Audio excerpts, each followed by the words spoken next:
Hello, this is Tom Plew from Never Center.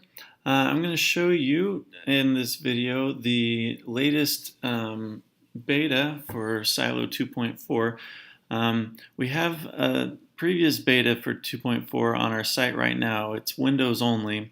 And the main thing in that one, which is also in this one obviously, was to be able to export to FBX and Collada file formats. And so that was the big thing in that beta. And this is the next beta, Beta D. And in addition to being, this one will also be out on Mac. There's also, as you can see, if you're familiar with Silo, there's an updated interface is the main thing in this next beta. Now we updated the interface for a few reasons, and I'm talking just about the buttons that hover over the interface here. You can see they've got nice semi-transparency. One of the things, let me open the buttons editor.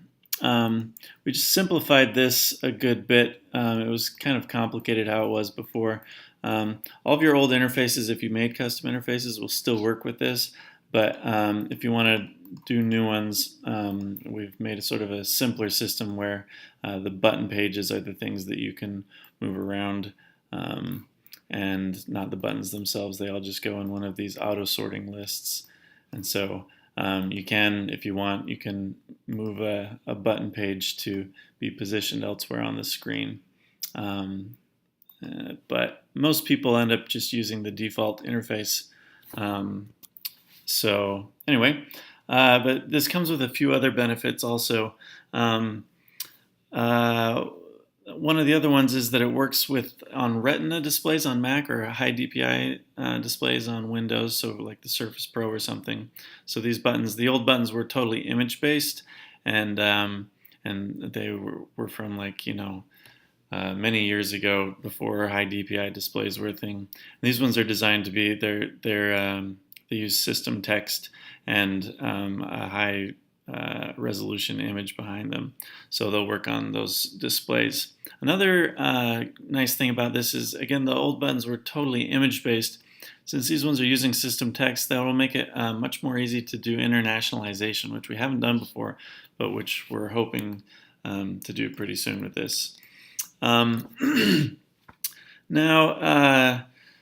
to get these buttons working, we actually had to redo quite a bit of the drawing code in Silo. And one thing that you may notice, depending on how familiar you are with Silo, is that now this is nice and anti-aliased.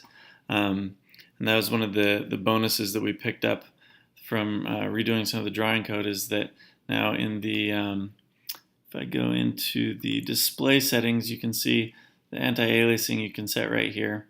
You can turn it off if you don't like it, and you have to restart for that to kick in and take effect. But for people who weren't using that, just default on their graphics card, this can make Silo look a lot smoother and more lovely.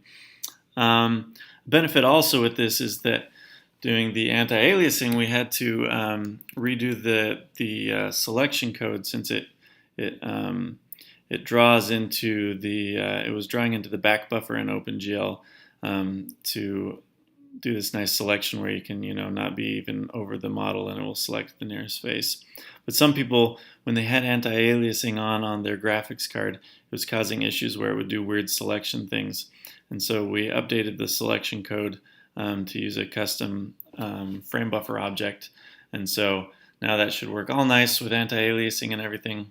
And hopefully that will just be great for everybody. And I guess I've got the old Silo open up in a different tab here. You can see this has a lot more jaggies. I guess to be fair, I'll put it in smooth shade mode here.